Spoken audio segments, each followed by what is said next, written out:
First off, let's cover the shootout. Matt Stewart was the man that was involved in the shootout that everybody says died from the shootout. When in fact, Matt Stewart shot and killed an employee and friend of Colonel Sanders. At the time, he wasn't a colonel yet, and he was operating the Super Shell in the 1920s.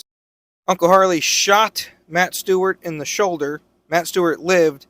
A cop later down the road shot and killed Matt Stewart for him pulling a gun on the cop. Now let's talk about his military service. When he was 16 years old, he lied about his age to join the army, and he was shipped out and stationed in Cuba during the occupation of Cuba.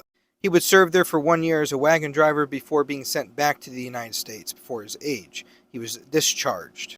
Next, let's talk about the Kentucky Colonels. This is an official Kentucky Colonels website. It was established in 1813, the organization. Originally to serve on the governor of Kentucky's seat as a well-organized militia for the War of 1812, the Kentucky Colonels were reformed into an honorable organization in 1813. Then Governor Ruby Laffoon in the 1930s reformed it into an honorable order of gentlemen and women that could be nominated by other Kentucky Colonels across the world for their good deeds to their community.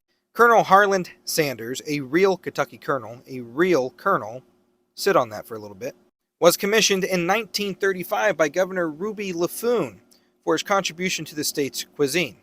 I am also a Kentucky colonel that was commissioned in 2015. It is not stolen valor. The governor of Kentucky decides who does get to become a colonel. Only the governor of Kentucky can commission Kentucky colonels. So you yourself are saying that the Kentucky governor is invalid in this honorable tradition since 1813. Allow me to show you the history section of their page since you seem unable to do research yourself. If you scroll down, this tells you all about them, all about the Kentucky Colonels. Anything I might have missed, you could read here. He did have a temper, but he told Matt Stewart to quit painting over his signs. Matt Stewart painted over his signs, jumped down off the ladder, and opened fire, killing a man. The colonel picked up the man Matt Stewart killed gun and shot Matt Stewart with that gun. It wasn't even Uncle Harley's gun. So he is a real colonel. He did have military service, and he did not kill a soul. The only things he's guilty of is killing chickens for his business.